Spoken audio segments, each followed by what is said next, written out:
Pemirsa, posko layanan sistem penerimaan murid baru SPMB 2025 dipadati para orang tua yang kebingungan menghadapi berbagai kendala teknis, seperti verifikasi kartu keluarga yang tidak sinkron hingga akun pendaftaran yang terkunci akibat lupa password. Kondisi ini menyulut kegelisahan dan keluhan yang meluas di tengah masyarakat, khususnya orang tua calon siswa yang ingin mendapatkan kepastian pendidikan untuk anak mereka. Untuk membahasnya lebih lanjut, telah hadir bersama kami Pengamat Pendidikan Dr. Ajat Wiratma. Selamat malam, Bang. Selamat malam, Mbak Lydia. Gimana kabarnya hari ini, Bang? Luar biasa. Oke, Alhamdulillah. Bang, ini kita membahas tentang SPMB online.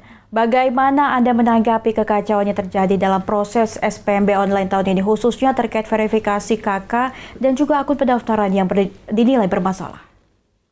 Baik, ini mungkin yang dimaksud adalah SPMB untuk Provinsi DKI Jakarta ya. Tapi setidaknya kalau kita bicara tentang sistem pendaftarannya yang dilakukan secara online, ini kan bukan kali pertama, sudah dilakukan bertahun-tahun. Memang kita menemukan adanya masalah misalnya di server di hari yang pertama, tetapi itu sudah ditangani. Dan memang yang menjadi masalah itu lebih ke bagaimana sinkronisasi data kependudukan. Ini memang menjadi pelik ya. Kita tuh sebetulnya punya sistem digitalisasi, tetapi terkadang sinkronisasi data kependudukan ini memang kadang kerap bermasalah begitu. Bukan hanya dalam sistem pendaftaran siswa baru saja, tetapi juga kadang dalam beberapa hal yang lain, termasuk misalnya dari sisi terkait dengan sistem perpajakan dan lain sebagainya, itu kadang-kadang nggak sinkron gitu. Dan akhirnya yang membuat masyarakat yang sempat berpindah tidak terupdate gitu kan, itu jadi juga bermasalah. Bahkan misalnya ada perubahan RT gitu, padahal di satu kecamatan itu juga yang membuat data menjadi tidak terbaca dan akhirnya ditolak oleh sistem.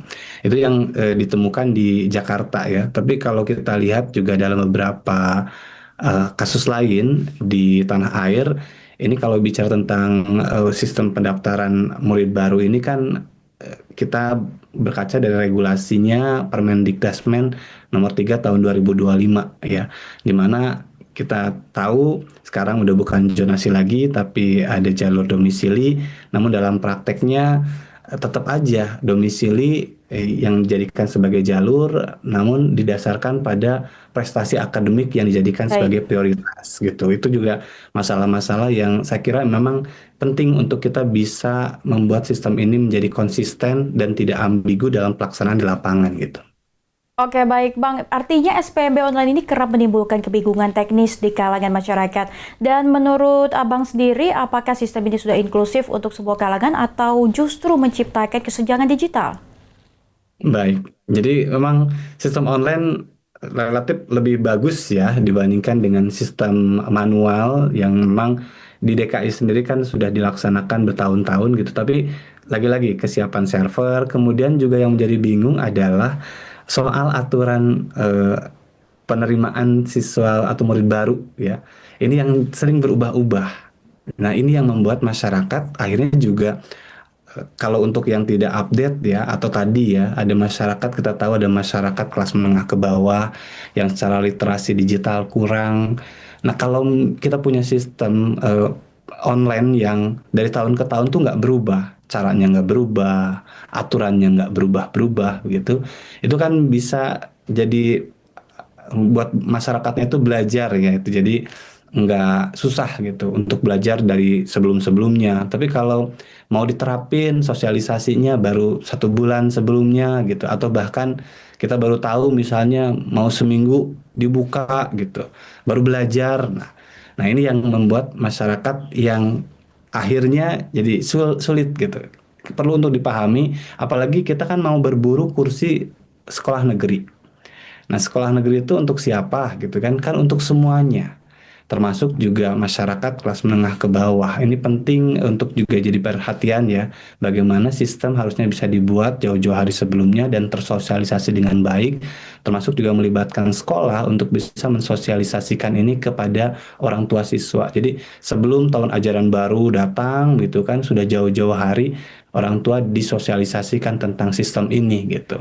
Di luar itu juga memang kalau kita lihat dari sisi daya tampung dari sekolah ini yang membuat akhirnya juga banyak ya siswa yang tidak akan terakomodir di kursi sekolah negeri, itu juga jadi masalah tersendiri, Oke. terutama untuk masyarakat ekonomi menengah ke bawah gitu.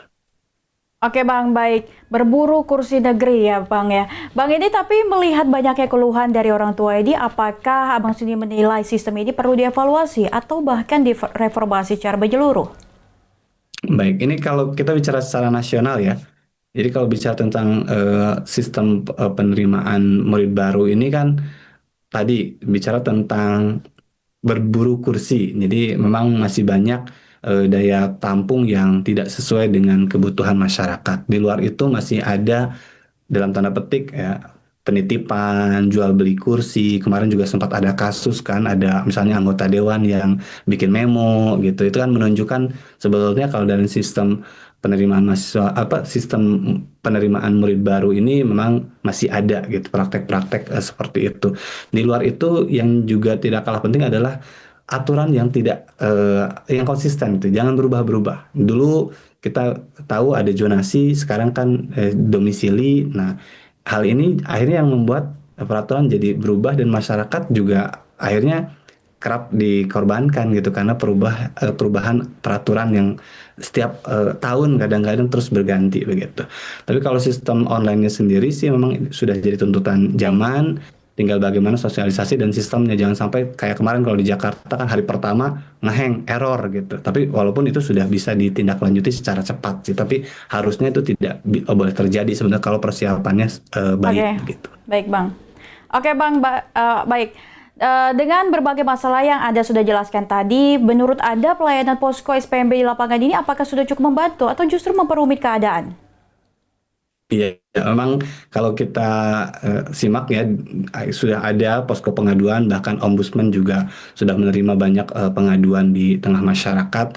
Sekiranya memang posko ini penting bagi masyarakat sebagai tempat mengadu dan perlu lebih didekatkan lagi dan perlu lebih responsif lagi. Saya kira untuk bisa memberikan ruang bagi masyarakat untuk menyelesaikan permasalahan-permasalahannya gitu. Oke, baik pemirsa, proses penerimaan murid baru tidak hanya tentang sistem dan teknologi, tetapi juga soal kepekaan dan kesiapan dalam memberikan pelayanan yang manusiawi bagi masyarakat. Kita berharap SPMB online bisa menjadi inovasi yang menguntungkan semua pihak, bukan menambah beban. Terima kasih atas penjelasan dan wawasan yang telah diberikan oleh Dr. Ajat Wiratma. Semoga bisa memberikan perspektif baru bagi para pemangku kepentingan. Pemirsa, informasi selanjutnya akan kami hadirkan sesaat lagi. Usai jeda berikut ini, tetap saksikan Berita Nasional Malam.